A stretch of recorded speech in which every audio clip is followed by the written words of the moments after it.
தமிழக முதல்வர் அவர்கள் தலைமையில் அமைந்திருக்கின்ற இந்த ஆட்சி ஏற்பட்ட பிறகு குறிப்பாக திருக்கோயில்களில் 2400 கோயில்கள் இதுவரையில் குடமுழுக்கு நடைபெற்றிருந்தாலும் அதில் தமிழ் கடவுளான முருகர் திருக்கோயில்கள் அதிக அளவு குடமுழுக்குக்கு எடுத்துக்கொள்ளப்பட்டிருக்கின்றது.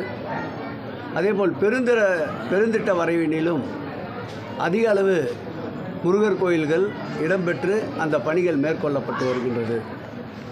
அந்த வகையில் பார்த்தால் இதுவரையில் நடைபெற்று கொண்டிருக்கின்ற திருக்கோயில்களில் 2400 என்று நான் குறிப்பிட்ட இந்த குடமுழுக்கில் 90 திருக்கோயில்கள் முருகர் திருப்பெயரில் அமைந்திருக்கின்ற திருக்கோயில்களில் இதுவரையில் குடமுழுக்கு நடைபெற்றிருக்கின்றது.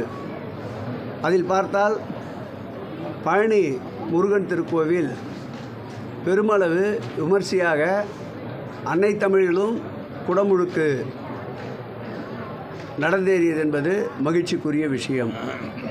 அதேபோல் இந்த ஆட்சி ஏற்பட்ட பிறகுதான் 60 வயது கடந்து 70 வயதிற்குள்ளான மூத்த குடிமக்களை அறுபடை வீடுகளுக்கு கட்டணமில்லாமல் அரசு மானியத்தில் அவர்களுக்கு இறை தரிசனத்தை உண்டு உறைவிடம் போக்குவரத்து வசதியோடு ஏற்படுத்தி தந்த அரசு இந்த அரசு என்றால் அது மிகையாகாது. அந்த வகையில் இதுவரையில் 1622 பேர் பயனடைந்திருக்கின்றார்கள். தொடர்ந்து இந்த திட்டம் செயல்பட்டு கொண்டிருக்கின்றது. அதேபோல் முருகர் திருக்கோயில்களில் 7 திருக்கோயில்கள் பெருந்திட்ட வரைவுக்கு எடுத்துக்கொள்ளப்பட்டிருக்கின்றது. இந்த திருக்கோயிலில் பார்த்தால் அருள்மிகு சுப்பிரமணிய சாமி திருக்கோயில் திருச்செந்தூர் சுமார் 400 கோடி ரூபாய் அளவிற்கு அங்கு திருப்பணிகள் மேற்கொள்ளப்பட்டு வருகின்றது.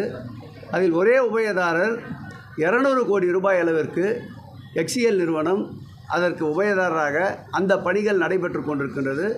அவர்களுடைய பணி கிட்டத்தட்ட 60% பணிகள் இதுவரையில் நிறைவு பெற்றிருக்கின்றது.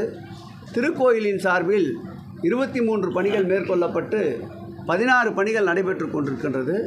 கூடிய விரைவில் 7 பணிகள் மீதம் இருக்கின்ற 7 பணிகளையும் தொடங்க இருக்கின்றோம். அதேபோல் அருள்மிகு தண்டாயுதபாணி சாமி திருக்கோயில் பழனியில் முதல் பெருந்திட்ட வரைவு 99 கோடி ரூபாய் செலவில் நடைபெற்று கொண்டிருக்கின்றது. இரண்டாவது பெருந்திட்ட வரைவு 58 ஏக்கர் சுமார் 50 கோடி ரூபாய் செலவில் நில ஆர்ஜிதம் செய்கின்ற பணிகள் துவங்கி இருக்கின்றது. அதற்கும் ஒரு சுமார் 108 கோடி ரூபாய் அளவிற்கு பெருந்திட்ட வரைவு தயாரிக்கப்பட்டிருக்கின்றது. அந்த பணிகளும் இந்த ஆண்டிற்குள் துவங்குவதற்குண்டான